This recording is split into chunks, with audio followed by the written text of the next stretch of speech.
আপনারা দেখছেন AGT live 24/7।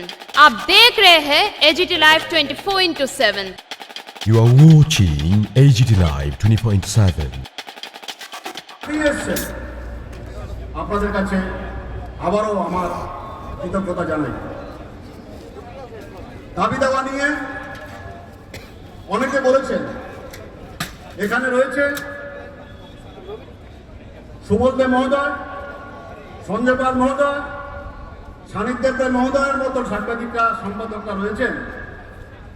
তাদেরকে প্রণাম জানিয়ে, শ্রদ্ধা জানিয়ে আমি বক্তব্য শুরু করছি। বক্তব্য শুরুর আগে আমি আপনাদের বলতে চাই, সারা রাজ্যে যখন সাংবাদিকরা আক্রান্ত হন, সমস্যায় পড়েন, তখন কিন্তু আমি আপনাদের কাছে যাই। এটা ভাবার কোনো কারণ নেই যে আমি একা যাই, সাথে অনেকে যান। আর যারা আজকে এখানে এসেছেন, যাদের নাম আমি বলেছি একটু আগে, তারা আমাকে উৎসাহিত করেন। তারা আমাকে বলেন যে তুমি যাও, আমরা আছি। আমরা আপনাদের সাথে যে আছি, সেই বার্তাটা আজকে আপনারা দেখেছেন। সিনিয়ররা এখানে আছে, তারা আমাদের সাথে আছে বলেই আমরা কাজ করতে শক্তি পাই। এখন প্রশ্ন হলো, দাবি দাওয়া নিয়ে অনেকে বলেছেন, কেন আজকে এত বড় জমায়েত? বিগত দিনে যারা সাংবাদিকতা করেন, এখানে সুবোধ দে মহোদয় আছেন,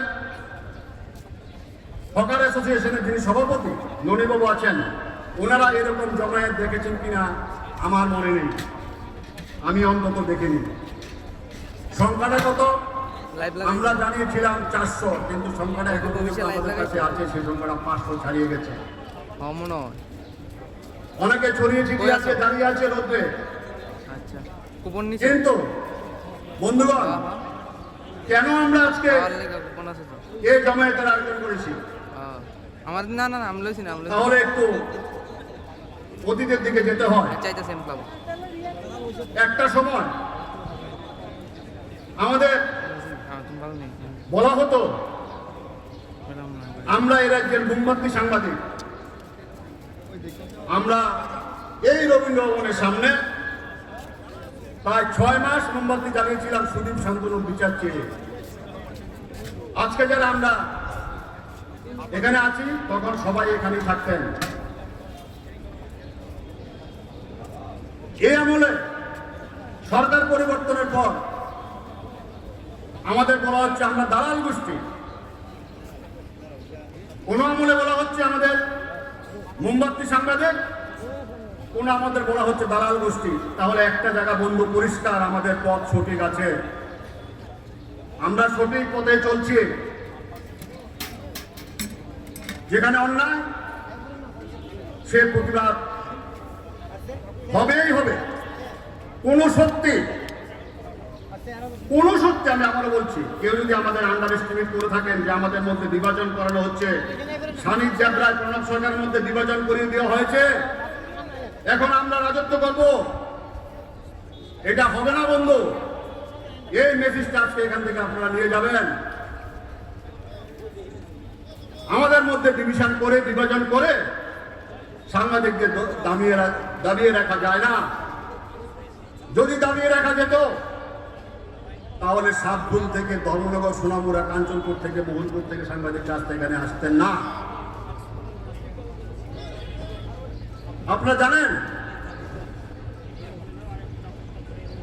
আমি অজিত দিতে বলবো, আক্রমণের কিছু ভিডিও ফুটেজ দেখাবো। কি অপরাধ ছিল আমাদের? সানিধ্যার আমি দুইটা খবর করেছিলাম, এর বাইরে কিচ্ছু করিনি, কোনো শব্দ প্রয়োগ করিনি, কারোর সাথে কোনো কথা বলিনি, কোনো জমায়েত করিনি। আমরা এই জমায়েত অনেক আগে করতে পারতাম। আমি যখন জেলা স্তরে যাই, মহকুমা স্তরে যাই, একটা কথা আপনারা বলতে পারবেন না আমি কি আপনাদের কারোর সম্পর্কে কোনো কথা বলি। আমি আপনাদের আক্রান্ত হলে পাশে যাই, থানাতে যাই। কি অপরাধ ছিল আমাদের? কেন পলিটিক্যাল তকমা দিয়ে দালাল আখ্যা প্রিভিলেজের পর প্রিভিলেজ, প্রিভিলেজের উপর প্রিভিলেজ। আমি আবারও বলবো, এই মঞ্চ থেকে বলবো, আমার বিরুদ্ধে, সানিকদার বিরুদ্ধে আরো প্রিভিলেজ করুন, যতবারে করুন। এইসব প্রিভিলেজকে আমরা গুরুত্ব দিই না। এটাও একটা প্রিভিলেজ হবে।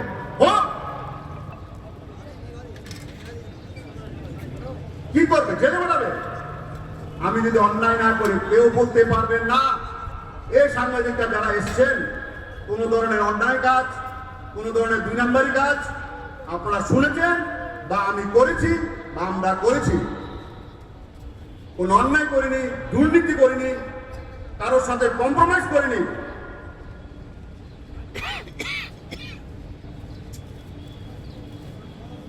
আমি বলবো আপনারা একটু ভিডিওটা দেখুন, কি অপরাধ ছিল আমাদের।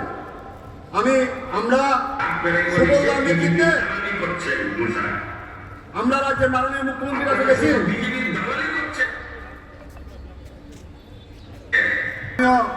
আমাদের অভিভাবক সুবলদের নেতৃত্বে সব সাংবাদিকরা, সম্পাদকরা, সঞ্জয় পাল ছিলেন। আমরা মাননীয় মুখ্যমন্ত্রীর কাছে গিয়েছিলাম, বিচার চেয়েছিলাম। বন্ধুগণ, বিচার আমরা পাইনি আজও। তারপরে কি হয়েছে? তারপরে নোটিশের পর নোটিশ, প্রিভিলেজের পর প্রিভিলেজ। কে বাবুলি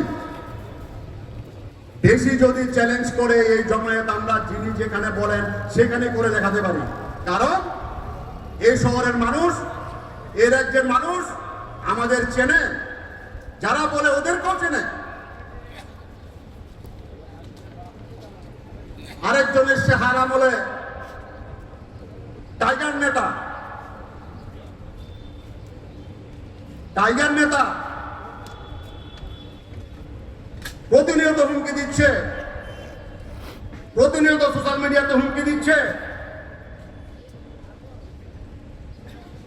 আমরা এইসব গুলোকে যদি কেউ মনে করে থাকে, আমাদের অতীত যদি জানে, অনেকে তো পোস্ট অফিসে গেছেন আমাদের রেকর্ড জানার জন্য, ফরিয়াদের রেকর্ড জানার জন্য, হেডলাইন্সের রেকর্ড জানার জন্য। এই জমা করেছে। অপরাধটা কি ছিল? আপনারা বেআইনি কাজ করবেন, আমরা বলতে পারবো না, লিখতে পারবো না, দেখাতে পারবো না। আর যদি বেশি বেশি সামাজিক মাধ্যমে এইসব করেন, আমি বলে দিয়ে যাচ্ছি, যা বলি তা আমরা করি, এর থেকে বেশি করি। সাংবাদিকরা আমাদের অপরাধ কি ছিল? সাংবাদিকরা পেনশন আগে ছিল 1000, পরিবর্তনের পর পেনশন হয়েছে 10,000। ফ্যামিলি পেনশন চালু হয়েছে। এই ফ্যামিলি পেনশনের কাগজ আমরা প্রত্যেকটা বাড়িতে গিয়ে ওদের পরিবারের হাতে তুলে দিয়ে এসেছি। এরকম মিডিয়া ছিল রাজ্যে। মহকুমা স্তরে প্রেস জ্যাকেট থেকে শুরু করে, ইলেকট্রিশিয়ান কার্ড থেকে শুরু করে, একটা সময় ইলেকট্রিশিয়ান কার্ড ছিল শুধু একটা বাড়ি পছন্দ করে দিত, সে বাড়ি থেকে ইলেকট্রিশিয়ান কার্ড হতো। এখন মহকুমা স্তরে সাংবাদিকরা ইলেকট্রিশিয়ান কার্ড পায়, তাদের স্বাধীনতা অর্জিত হয়েছে। যে দাবি দীর্ঘদিন ধরে করেছিলেন ইলেকট্রিশিয়ান স্বীকৃতির জন্য, সেই স্বীকৃতি আপনারা পেয়েছেন। পেনশন 10,000 টাকা করে পাচ্ছেন। আমরা বলেছি এই পেনশন 20,000 টাকা করা হোক। 10,000 টাকা দিয়ে কি চলে? ফ্যামিলি পেনশন যারা 5,000 টাকা করে পাচ্ছেন তাদের 10,000 টাকা করতে বলেছি। বিজ্ঞাপনের রেট বাড়েনি, সেই রেট বাড়াতে বলেছি। এটা আমাদের অপরাধ। এটা বললে বাহুবলি, দুর্নীতি দেখালে বাহুবলি, দালাল। বেশি বললে আমরা, যারা বলবেন আমরা ওইখানে গিয়ে করবো আন্দোলন। একটা ঘোষণা দিয়েছিলাম, যেখানে সাংবাদিক আক্রান্ত হবে সেই স্পটে যাব। এখন পর্যন্ত একটা ঘোষণা মিস হয়নি আমার। প্রত্যেকটা জায়গায় কালকেও কমলং গেছি, যাবো যত রাত্রি হোক। একটা সাংবাদিক যদি আক্রান্ত হয়, একটা সাংবাদিক যদি সামাজিক মাধ্যমে গালিগালাজ করেন, বিশ্রীভাবে যদি গালিগালাজ করেন, কাউকে মাফিয়া টাকলো যদি দেন, কাউকে দালাল টাকা যদি দেন তাহলে কিন্তু পরিণতি ভুগতে হবে, আমি বলে দিচ্ছি। যা খুশি করেন, প্রিভিলেজ করেন, কেস করেন, যা খুশি করেন, আমাদের সাথে সাংবাদিক ভাইয়েরা আছে। কেন? আজকে যারা এসছেন তারা সবাই আমাদের সাথে 10, 12, 15 বছর ধরে আছে। আমরা ভোটের পাখি না। ভোট আসলে আমার সাংবাদিকরা ভাইরা ভালো, ভোট চলে গেলে ওদেরকে আমরা দেখবো না, এরকম সিস্টেম নেই আমাদের মধ্যে। আপনারা কেউ বলতে পারবেন না যারা এসছেন ভোটের সাথে আপনাদের সাথে সম্পর্কের কোনো যোগাযোগ আছে। যখন আপনাদের কোনো সমস্যা পড়ে, আগরতলা শহরে যদি আপনারা সিট না পান, রক্ত না পান, আমরা কখনো ওই কে কোন দলের কোন পত্রিকাতে লিখেন সে কিছু আমরা দেখি না। এ ছিল আমাদের অপরাধ। আমরা 2 টাকার মূল্যে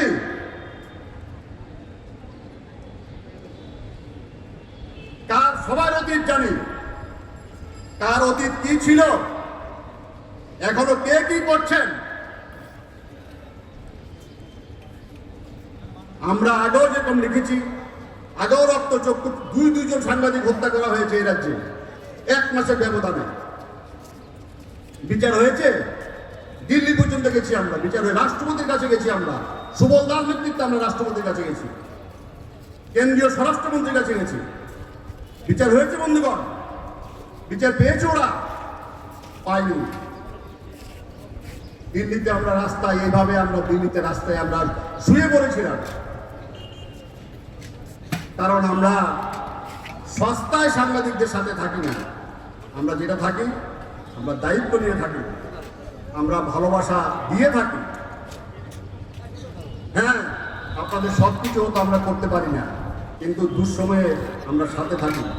একটা লোক যারা এসছে কেউ বলতে পারবেন না আপনারা দুঃসময়ে আপনারা পড়েছেন, সেই সময় আমরা আপনাদের পাশে থাকিনি। কি জাতি, কি জনজাতি ভাইয়েরা, এরা যে জনজাতি ভাইদের জন্য আলাদা করে প্রেস ক্লাব তৈরি করা হয়েছে, গোটা দেশে কোথাও পাবেন না আপনারা। এটা একটা ইতিহাস, একটা রাজ্যে 2টো প্রেস ক্লাব, এত কিছু করার পর এটাই আমাদের অপরাধ। কেউ হয়ে গেল বাহুবলী, কেউ হয়ে গেলাম দালাল। এভাবে চলবে না বন্ধুগণ। এটা তো ট্রেলার দেখেছেন, তারপরে আসলটা দেখবেন। যদি দেখি এর পরেও